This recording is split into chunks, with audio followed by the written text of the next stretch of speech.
Hi there. Did you get up for the semi-finals Saturday, Sunday? Well, for me, it's a really special final. New Zealand against France. New Zealand are there by right.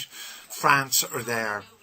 I don't know how, but they are there. You've got to put France in context. This is their third World Cup final. New Zealand's third World Cup final. Australia's third World Cup final. They've done 3. That makes France the aristocrats of Rugby World Cup. Scotland have only been in the semi-final once. Wales have been in the semi-final twice. Ireland never. So it puts into perspective how difficult reaching the World Cup final is. I am absolutely certain that the French will give it their all next week, whether they are at odds with coach Mark Levermont or not. I think New Zealand will ultimately win, but I think it's going to be closer than you think. Looking back at the weekend, there was only one story, the sending off of Sam Warburton. I think it was an extraordinarily brave decision by Alain Roland, and we in Ireland can be very proud of him.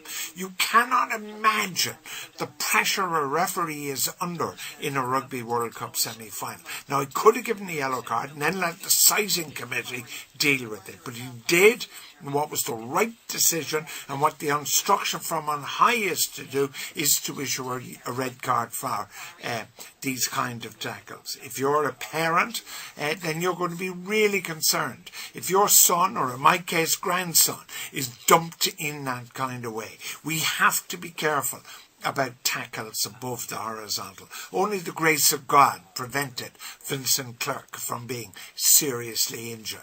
Didn't Sam Warburton mean to hurt him? No, of course he didn't. But the law is the law. And if these kind of tackles were actually banned outright, which meant you got a red card every time you did it, Warburton would have done a different kind of tackle. He would have driven Clerc backwards rather than up, and by definition down. So that's the key to the weekend results. Australia just prove you cannot win a rugby match without a scrum. New Zealand were just immense. I've never seen them as good. This is a team that really wants to win. I'm thrilled for them. I just hope France are going to come out and play. Will they? I'm absolutely sure. I don't believe there is a professional sportsman in any walk of life who would not want to give his best in a World Championship final. So I'm looking forward to it. I'll be talking about it on Friday.